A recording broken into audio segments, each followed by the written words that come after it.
Classificação indicativa. Livre para todos os públicos.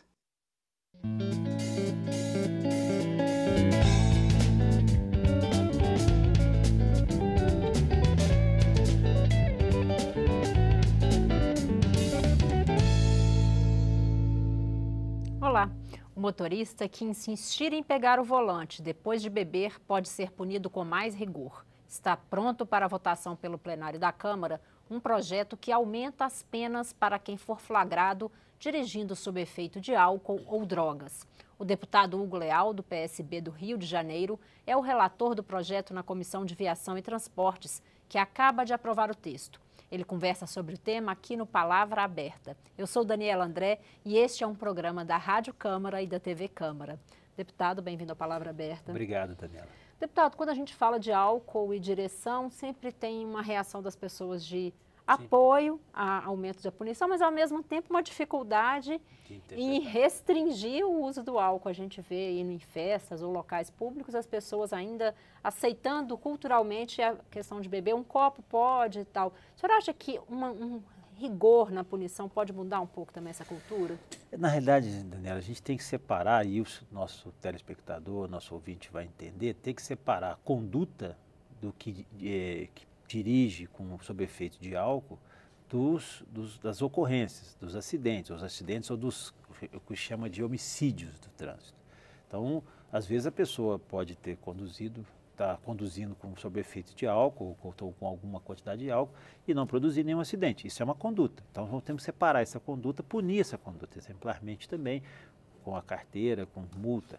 Agora, a outra conduta que nós temos, que eu acho que essa sociedade não tem, eu acho que é unânime, é a questão da conduta quando ele, sob efeito de álcool, abusa não só do álcool, de outras drogas e também da imprudência, velocidade, celular, seja qual for, e aí provoca um acidente matando a pessoa ou lesionando permanentemente. Então, acho que isso é que tem que ficar muito claro para a sociedade. A gente não pode admitir nenhuma das duas condutas, mas tem que fazer a mediação do que é a punição para uma conduta simples do motorista que é pego na condução do volante, do outro que é, obviamente, quando provoca o acidente. E essa foi o detalhe principal desse projeto do 5568, que é o projeto de 2013 e foi também originário de um movimento aqui da sociedade. A gente conversava antes da gravação, o senhor falava sobre isso.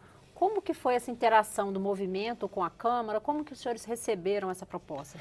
Na realidade, esse movimento não foi acidente. Esse movimento nasceu em São Paulo, com vítimas de trânsito, com pessoas que perderam entes em acidentes graves, alguns com sequela e outros com morte, infelizmente. Vários deles se mobilizaram e trouxeram para a Câmara já na legislatura passada esse debate, essa discussão. Nós já vemos sempre fazendo, aprimorando, e eles mobilizaram. Foi uma mobilização social bem grande, houve vários outros elementos da sociedade, inclusive redes de televisão também passaram a apoiar a proposta.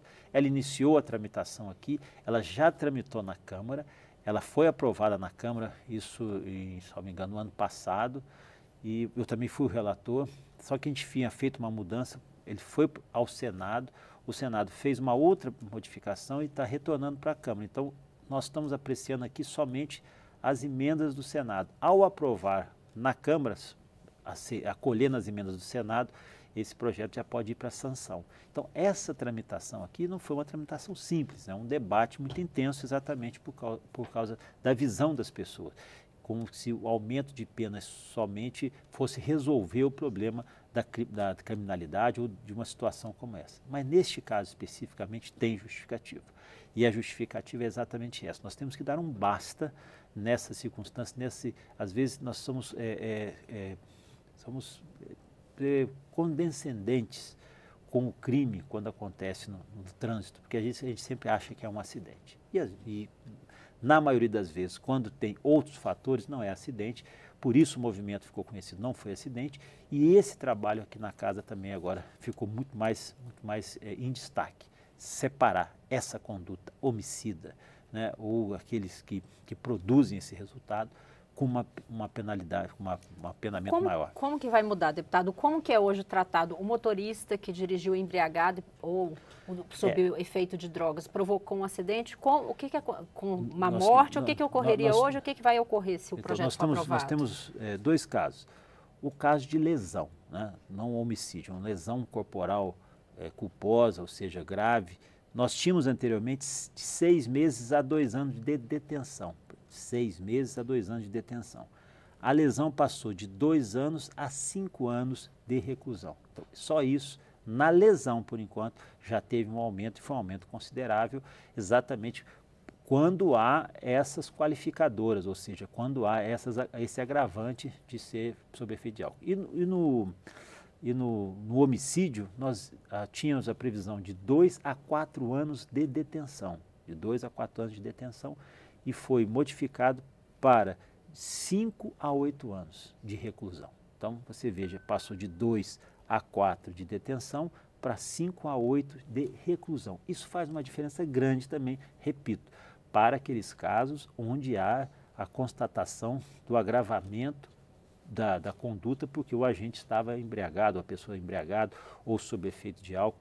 Isso faz uma diferença, por exemplo, e isso foi uma luta também desse movimento, porque se você coloca até 4 anos, normalmente você acaba transformando a pena em restrição de direitos. E era o maior desejo, quer dizer, um embate muito forte dentro da sociedade, que muitas pessoas que cometiam esses homicídios de trânsito, esses crimes no trânsito, eles acabavam sendo contemplados com uma ação, doação de cesta básica, algumas penas de restrição de liberdade, mas que não caracterizavam, que não puniam exemplarmente.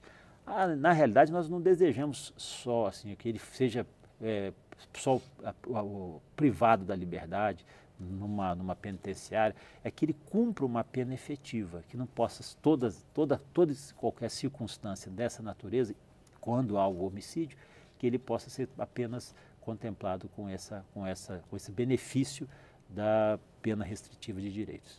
Deputado, e na fiscalização de trânsito, muda alguma coisa? O projeto interfere em alguma coisa na conduta dos agentes de trânsito para detectar o álcool? Na realidade, não muda. Muda o valor da multa, que hoje está na faixa, se não me engano, quase R$3.000, muda a reincidência, mas isso já tinha sido previsto na lei anterior, nós já tivemos o aprimoramento. Na prática, né, o que muda efetivamente é na conduta dos acidentes, seja ele com lesão corporal, seja ele com homicídio. Eu acho que esse é o fato mais relevante desse projeto, dessa proposta do 5568, que nós esperamos que seja aprovado e no próximo mês de setembro, que o Código de Trânsito comemora 20 anos, nós possamos oferecer essa legislação em vigor para a sociedade. E já tem acordo aqui internamente entre os partidos? Acredito que seja até uma questão suprapartidária para encaminhar mais rapidamente esse projeto?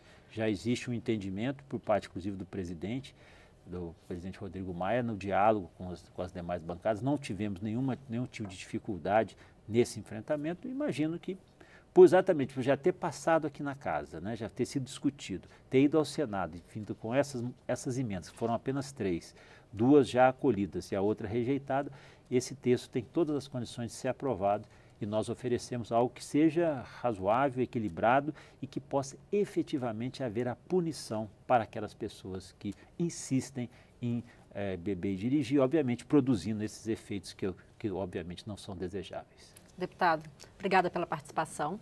Boa sorte na aprovação do projeto. Muito obrigado, Nena. Deputado Hugo Leal, do PSB do Rio de Janeiro, falou sobre segurança no trânsito. Eu sou Daniela André e este é o Palavra Aberta, uma produção conjunta da Rádio e da TV Câmara.